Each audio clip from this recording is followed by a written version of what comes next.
dari 2002 sampai sekarang kita sudah membantu lebih dari 100.000 operasi. Tepuk tangan dulu dong penonton yang ada di sini. Ada loh mitranya Smaltren gitu loh. Ya, mungkin untuk Kalimantan Selatan Rumah Sakit Pelita Insani yang memberikan fasilitas itu melalui Rumah Sakit Pelita Insani dari Smaltren Indonesia. Untuk mungkin yang dengar nanti ada dari keluarga pasien yang anaknya baru lahir dengan kondisi sumbing, yuk jangan ditutup anaknya, jangan diumpetin, nggak apa-apa, itu gampang banget, tinggal didaftar ke Rumah Sakit Pelita Insani, terus operasi dan mudah ya Mbak, hanya 45 menit. Iya, nih kalau soal marketing nih aku akan jelasin everyone, siapapun itu ya yang kenal atau memang penderita sendiri sumbing, mau dari status apapun ya, silahkan daftarkan diri ya untuk mendapat fasilitas di operasi secara gratis sebenarnya.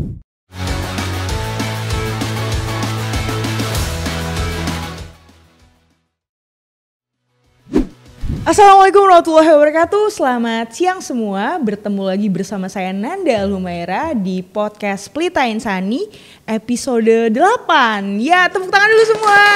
Yeay. Siang hari ini kita bertemu dan kehadiran tamu spesial jauh-jauh datang dari mana guys? Dari Jakarta ya, dan sebenarnya di keliling Indonesia juga hadir bersama kita. Kita sambut bersama-sama Ruth Monalisa. Yeay. Ini adalah Senior Program Director dari Smaltren Indonesia. Nah, pasti penonton dan audiens semua pasti bertanya-tanya nih, apa sih Smaltren gitu loh. Ya, mungkin gambaran sedikit, Smaltren adalah Badan Amal Internasional ya Mbak Mona, untuk penderita pasien bibir sumbing. Nah, untuk lebih detailnya lagi akan dijelaskan langsung oleh Mbak Mona. Dan sebelumnya saya harus mention dulu, podcast Pelita Insani kali ini disponsori oleh Bank Syariah Indonesia.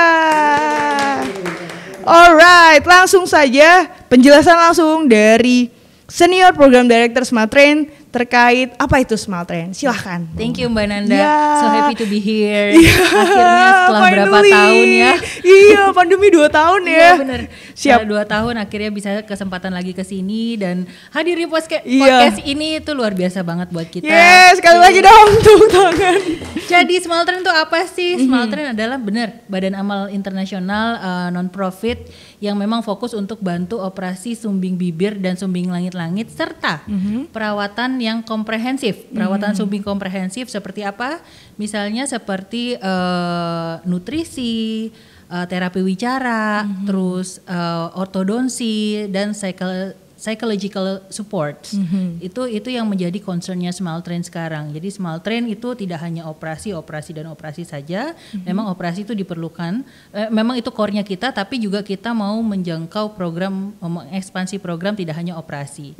Karena memang pada prinsipnya secara teoritis juga seorang anak yang lahir dengan celah bibir dan langit-langit itu memang tahapannya tidak hanya operasi aja, memang bisa ditangkap atau bisa ditreat mulai dari 0 bulan gitu ya. Right.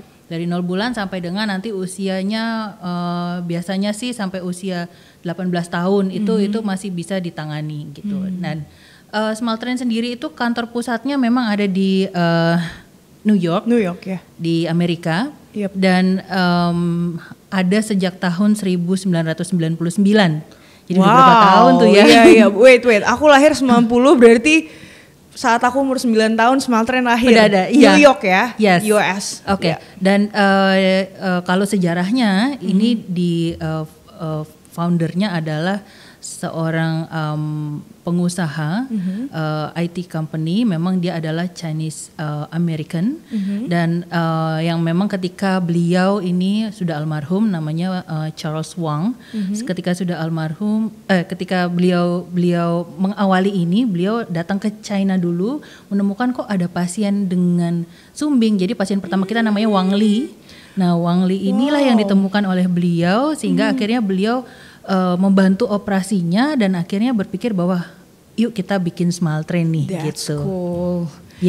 Dan setelah itu Smaltren pun akhirnya ekspansi ke negara-negara lain dan fokusnya adalah empowering local doctors. Artinya kita tidak mendatangkan dokter-dokter dari luar negeri untuk melakukan operasi di Indonesia, tapi kita empowering dokter-dokter bedah yang ada di Indonesia gitu. Jadi pasien kita dioperasi oleh dokter kita gitu. Dan itulah memang fokus-fokusnya Smaltren. Dia tidak mau mendatangkan dari luar. Dan sorry agak jatuh dikit. Iya, nggak apa-apa. Ya. Kemudian di secara global sendiri Smaltren dari 99 sampai dengan sekarang ini sudah lebih dari 1 juta operasi. 1 gitu. juta operasi ya.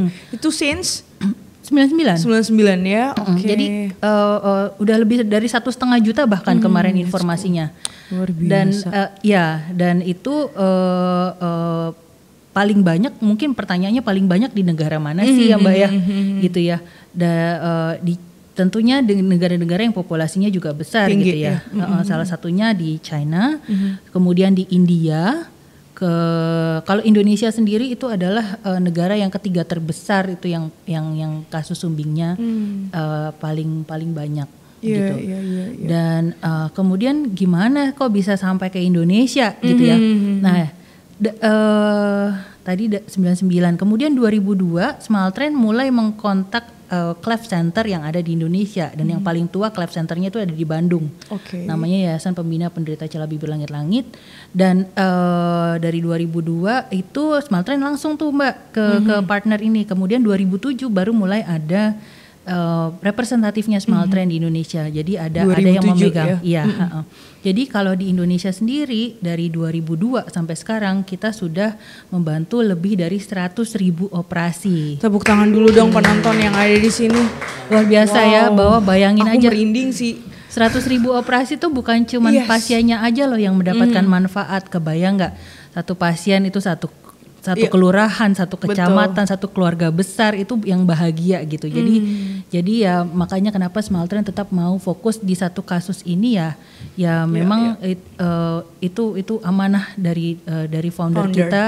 Jadi kita meneruskan itu dan kita mengembangkan akhirnya ke comprehensive care. Udah gitu Smaltren juga nggak hanya itu aja. Kita juga menyediakan pelatihan baik domestik, maksudnya secara lokal maupun internasional buat tim medis ataupun ahli bedah, Smaltren, ya, luar biasa. Perawat, kemarin sempat ada perawat dari RSPI. Jadi, juga. Fokusnya juga bukan hanya operasi, cuman pengembangan dari segi peningkatan skills dan wawasan sumber daya manusia. Petugas-petugasnya that's cool. Aduh kalau udah sama Smaltren nih, kita udah lama ya Mbak Mona? Berapa sih? Udah berapa tahun sih? Dari 2014 Rumah sakit ini 9 tahun, berarti udah almost 9 tahun juga loh hubungan saya. Kita semua rumah sakit Pelita Insani dengan Smaltren. Nah, balik lagi tadi bahas soal jumlah operasi yang sudah ditangani. Sebenarnya saya unik sih. Logo Smaltren itu kan gambar kereta ya. Boleh diceritain dikit nggak Mbak Mona? Sebelum nanti aku tanya, banyak nih pertanyaan buat Smaltren sebenarnya, biar kita mengedukasi dan mensosialisasikan masyarakat bahwasanya ada loh mitranya Smaltren gitu loh ya. Mungkin untuk Kalimantan Selatan Rumah Sakit Pelita Insani yang memberikan fasilitas itu melalui Rumah Sakit Pelita Insani dari Smaltren Indonesia untuk membantu pasien-pasien sumbing. Sekarang balik ke pertanyaan, tolong ceritakan filosofi dari logo Smaltren karena unik banget. Yang belum nanti kalau di YouTube Ali tolong ditampilkan logonya sebelah sini. Kalau di Spotify kita dengar langsung penjelasan dari Mbak Mona. Iya, kalau logo Smaltren itu waktu itu ya kalau nggak salah inget nih ya. Jadi kan karena balik lagi nih kita diawali tuh waktu itu founder ada di China dan dia memang mau fokus untuk bantu pasien-pasien sumbing dan train itu kan adalah yang menghubungkan ya, mengconnecting connecting people gitu. Jadi itulah salah satu mungkin yang menjadi inspirasinya beliau gitu. Connecting people, dan kemudian kalau kayak di China kan banyak daratan sehingga train itu yang mudah dijangkau oleh pasien-pasien ke rumah sakit yang menjadi tempat operasi gitu. Dan kesininya sih kita dari judulnya Smile Train. Nah, Smile itu kan senyum, train itu kereta kan. Secara harafiah ngomongnya kereta senyum, tapi sebenarnya adalah kita melatih senyum. Jadi trainnya melatih. Oh, that's cool. Aku baru nggak loh. This time. Aku baru train melatih melatih senyum jadinya. Jadi itulah yang jadi filosofinya. kita. Gitu Mbak. Aku jadi kayak bener-bener happy gitu. Oh iya, train. Iya. Something kita kayak ngelatih smile, senyum gitu ke ya. anak-anak ini gitu ya. Dengan logo gambarnya train gitu ya. Jadi kayak gimana caranya kita bisa connect gitu ya. Iya betul. Keren sih. Jadi itulah filosofi yang diambil. Jadi ya kita benar-benar dengan Smile Train ini kita mau mengkonekkan orang-orang yang membutuhkan itu ke rumah sakit mitranya Smile Train untuk mendapatkan operasi gratisnya. Nah itu harus di highlight tuh, gratis. Ya jadi siapapun penderita sumbing silahkan mendaftarkan diri ke mitranya Smile Train untuk bisa difasilitasi untuk operasi bibir sumbing sumbing dan bibir dan langit-langit. Betul. Oke, ngomongin mitra tadi kita sempat ngobrol sebelum ini juga bahwasanya ada sekitar 90 negara ya untuk Smile Train sendiri ya. Iya, betul. Nah, kalau untuk kita fokus di Indonesia, itu sudah ada berapa rumah sakit ya untuk mitranya sendiri? Karena kan Indonesia tuh luas ya ngomongnya ya, ada Indonesia bagian tengah, timur ya dan lain-lain gitu. Boleh dijelaskan? Oke, jadi kalau kemitraan Smile Train di Indonesia tuh lumayan, ada lebih dari 70 mitra. Mitra dalam hal ini bisa rumah sakit langsung ataupun yayasan memang yang punya lead-nya itu adalah dokter bedah, baik bedah plastik maupun bedah mulut, yang mana Smile Train bekerja sama dengan dua keahlian itu ya Mbak Nanda ya. Betul. Jadi dari 70 mitra itu mulai dari Aceh sampai sebenarnya yang paling jauh tuh sekarang di Sulawesi Tenggara gitu. Namun itu paling jauh ya Sulawesi Tenggara partnernya kita ya.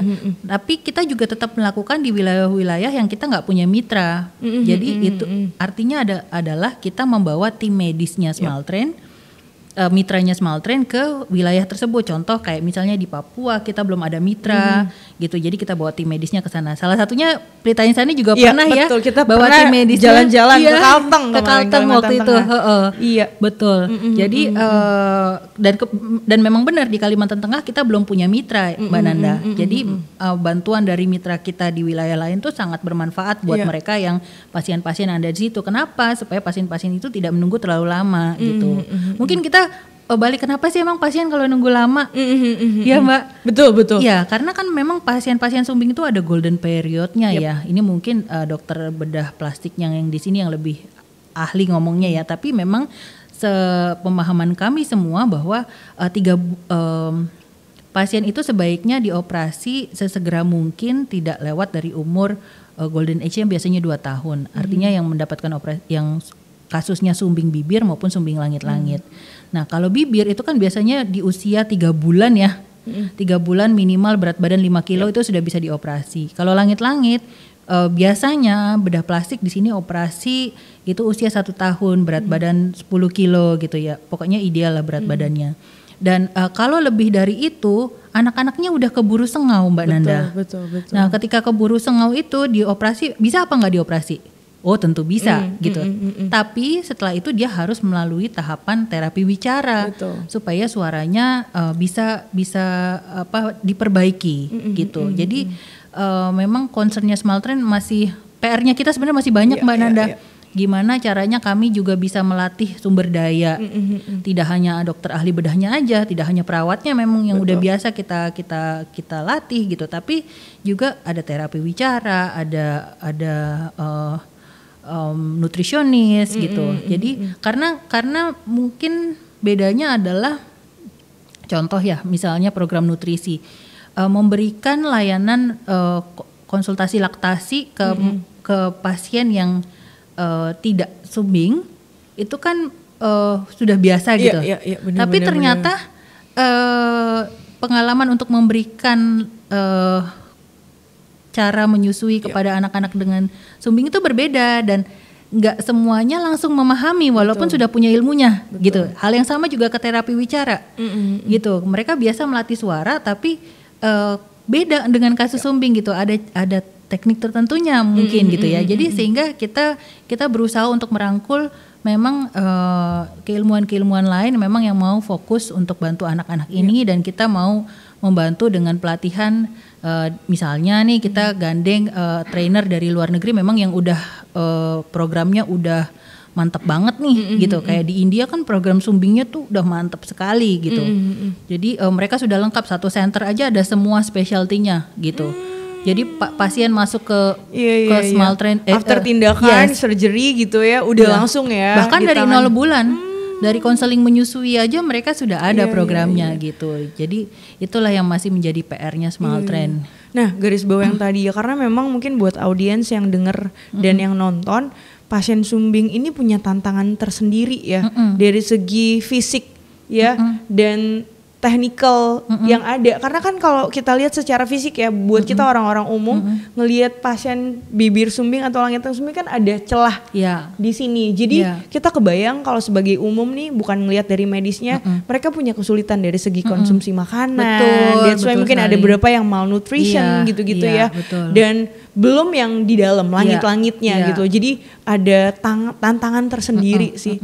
Dengan operasi ini memang luar biasa, ribuan terima kasih gitu diucapkan kepada rumah sakit sebagai mitra dan Smile Train sendiri sebenarnya. Nah, ngomongin pasien Mbak Mona, aduh banyak banget yang mau aku tanyain ya. Cukup nggak durasi kita, Li?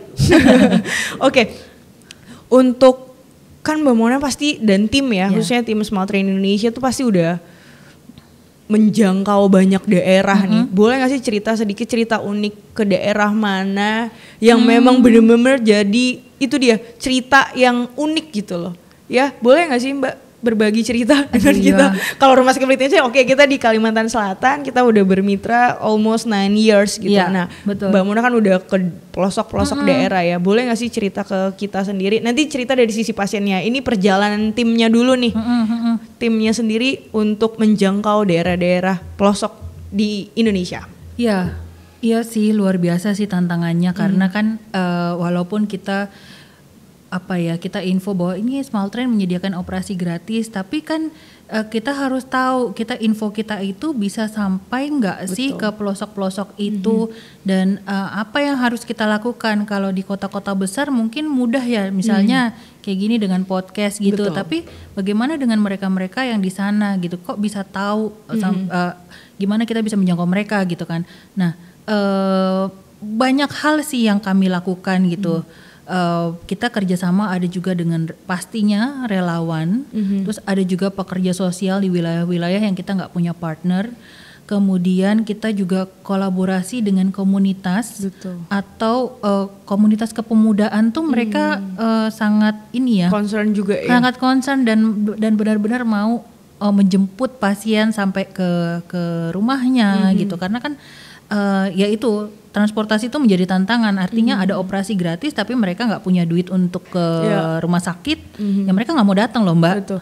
Jangan salah juga, beberapa yang tahu juga karena tidak teredukasi tuh takut buat dioperasi. Satu lagi betul, takut bahwa dulu pernah dijanjiin mungkin operasi gratis ternyata nggak ada gitu. Dan kebayang misalnya gini, kan dia tanya, oh rumah sakitnya di mana? Rumah sakit Pelita Insani. Terus dia ngeliat rumah sakit ini, aduh takut nanti dimintain biaya lagi gitu kan. Karena rumah sakitnya bagus gitu loh. Karena rumah sakitnya bagus, terus dilayani, dia kayak masa sih nggak ada yang diminta dari saya gitu. Jadi itulah fungsinya si relawan, pekerja sosial atau komunitas itu, ataupun tim dari rumah sakit yang meyakinkan bahwa ini tuh benar-benar gratis dan Anda pasti dilayani dengan baik di sini gitu. Dan ini juga salah satu kunci itu kolaborasi dengan militer. Nah, ini kan yang di kerjasama dengan yang sudah berjalan ya. Betul. Dengan gitu, TNI ya.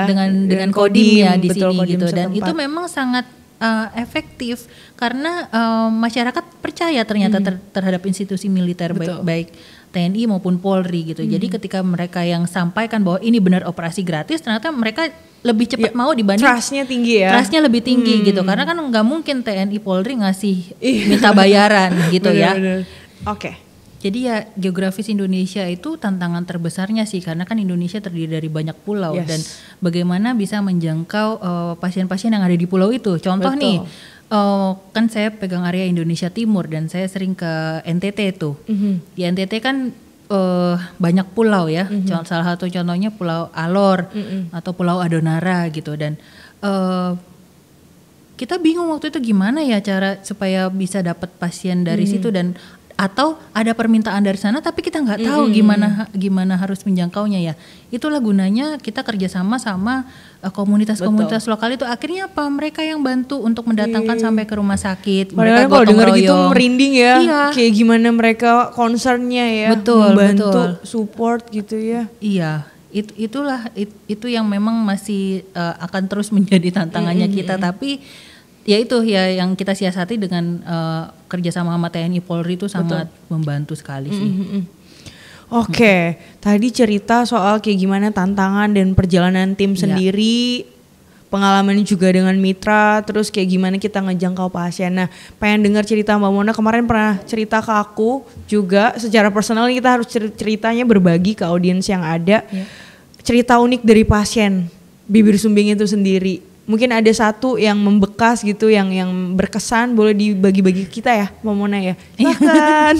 Banyak tugas Mbak Mona, kayak pertanyaan aku banyak ya. Saking banyaknya ketemu pasien ya, tapi selalu loh setiap ketemu pasien tuh mengharu biru ya. Karena ya itu banyak, terakhir kemarin deh yang paling melekat tuh yang kami kunjungan ke rumah pasien di Palangkaraya gitu. Oh, Kalimantan dong? Iya, Kalimantan juga. Kalimantan Tengah. Dan kita ke rumah pasien itu, ternyata pasien itu nggak tahu gitu ya ada program operasi gratis. Sampai akhirnya cari-cari tahu, ketemulah sama pekerja sosial kita yang ada di sana gitu. Dan bahkan udah ketemu sama pekerja sosial kita, mereka juga nggak percaya bahwa ini gratis gitu. Dan udah dikasih tahu juga, misalnya dikasih tahu ini loh ada bukti-buktinya pasien-pasien yang udah pernah dioperasi, mereka juga nggak percaya. Sampai akhirnya mereka waktu itu sempat ngelihat tayangannya Smile Train di salah satu TV nasional. Akhirnya oh benar, ternyata baru dia ngubungin lagi gitu. Jadi ya dan pasiennya juga sudah cukup telat juga ya operasinya gitu, sehingga memang sebenarnya butuh terapi wicara. Tapi ya kita masih mungkin nanti akan kita adakan speech camp di sana, dengan artinya adalah mengumpulkan banyak pasien itu untuk di terapi oleh satu speech therapist. Jadi ya itu masih nggak percaya ada operasi gratis. Itu salah satu cerita uniknya. Dan yang selanjutnya juga ada pasien-pasien yang kita operasi umurnya tuh udah tua, Mbak. Kebayang nggak? Berapa tuh umurnya? Umurnya sekitar 65 tahun, 70 tahun. Dan sedih sekali sih, karena kok mereka nggak pernah tahu gitu loh ada operasi gratis gitu. Dan banyak juga pasien-pasien yang nggak sekolah, Mbak. Itu yang menjadi kesedihan mendalam kita. Kenapa bisa telat gitu? Kenapa bisa nggak tahu ada operasi gratis ini gitu? Sampai akhirnya apa? Dia dibully kan, Mbak. Iya. Makanya kita sekarang lagi menggerakkan stop bullying untuk #stop bullying anak-anak sumbing. Betul. Itu lagi jadi concern kita banget. Langsung bikin deh flyernya. Iya. Akhirnya apa? Mereka dibully sehingga mereka nggak mau sekolah. Iya.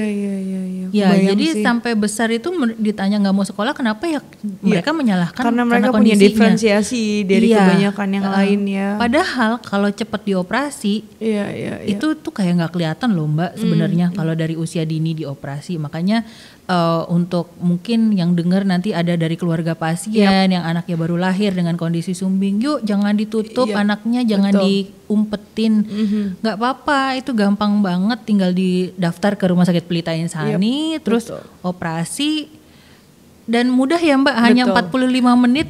Iya, nih kalau soal marketing nih aku akan jelasin everyone, siapapun itu ya yang kenal atau memang penderita sendiri sumbing, mau dari status apapun ya, silahkan daftarkan diri ya untuk mendapat fasilitas dioperasi secara gratis, bener ya Mona, nggak ada ditarik biaya apapun dan nggak ada minta administrasi apapun juga, nggak perlu surat yang rujukan. Bener, yang ada bener surat rujukan. Jadi cukup datang isi form untuk sebagai pasien di rumah sakit atau mitra itu sendiri udah bisa langsung di screening. Biasanya kita ada proses screening juga, ngelihat kondisi pasien apakah siap untuk dioperasi. Kalau yang siap akan dijadwalkan untuk operasi. Ini hari ini di Pelita Insani, hari Selasa tanggal 30 Agustus kita lagi melaksanakan operasi bibir sumbing juga. Ada 4 orang hari ini untuk jadwal operasinya. Jadi sekali lagi buat pendengar, audiens, siapapun di luar sana penderita atau kenal dengan penderita, silakan daftarkan diri untuk dioperasi bibir sumbing atau langit-langit ya. Dari saya itu ada tambahan closing statement dari Mbak Mona, silakan. Saya terima kasih sekali dengan Pelita Insani ini, ternyata tanpa disadari sudah lebih dari 100 operasi yang dilakukan. Berapa? 181 tepuk tangan semua. Betul. Berapa? 100 berapa? 131 tepatnya. Belum ditambah hari ini ya, Mbak. Kemarin 134, 135 berarti. Tapi ya terima kasih sekali Rumah Sakit Pelita Insani mau melakukan operasi ini sekarang ini secara reguler. Jadi kapan saja mendaftar itu nanti tinggal dijadwalkan operasi dan pasien merasakan kemudahan. Dan on behalf of the pasien-pasien ini saya juga mengucapkan terima kasih kepada Mbak Nanda dan tim medis dan tim manajemen yang dari awal tuh selalu welcome dengan Smile Train dan dengan pasien khususnya ya. Jadi testimoni dari pasien sih mereka merasa senang ya dengan operasi yang dilakukan di sini, dengan pelayanan yang mereka terima gitu Mbak.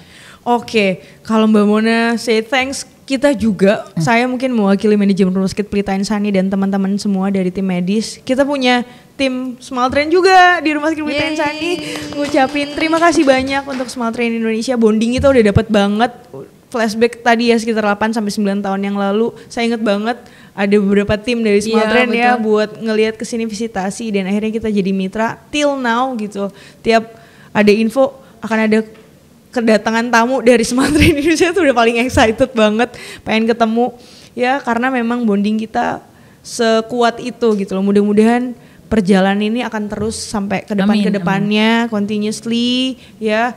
Jujurly kalau bahasa sekarang jujurly ada kebahagiaan tersendiri Mbak Mona di saat mereka bisa ngelihat anaknya atau siapapun itu keluarga yang setelah dioperasi ngelihat perbedaan, gimana rasa syukur mereka tuh nyampe ke kita. Mereka say thanks, malah sampai ada beberapa yang sambil menangis ngucapin makasih dan syukur. Itu luar biasa sih. Betul. Itu kayaknya nggak tergantikan dengan apapun, bener Mbak Mona. Ya, mereka menangis, say thanks, kayak terima kasih anak saya udah dibantu sampai dengan bisa kayak gini nih. Makanya Smile Train ya bisa tersenyum kembali gitu dengan sempurna, itu luar biasa. Mudah-mudahan misi ini bisa berjalan terus ke depannya. Kita semua sehat. Ya, sekali lagi saya ngucapin terima kasih Mbak Mona udah bersedia untuk podcast di Pelita Insani episode 8. Untuk terakhir mungkin kita tutupan lagi ya. Yeay. Dan abis ini kita akan visit ke ruang operasi ya buat melihat pasien-pasien yang lagi di operasi. Sekali lagi terima kasih untuk Mbak Mona sudah hadir di sini dari Smile Train Indonesia, dan terima kasih juga buat tim dari podcast Pelita Insani. Ini udah episode 8 dan insya Allah kita akan ketemu lagi di sesi berikutnya. Saya tutup. Wassalamualaikum warahmatullahi wabarakatuh. Bye. Oke.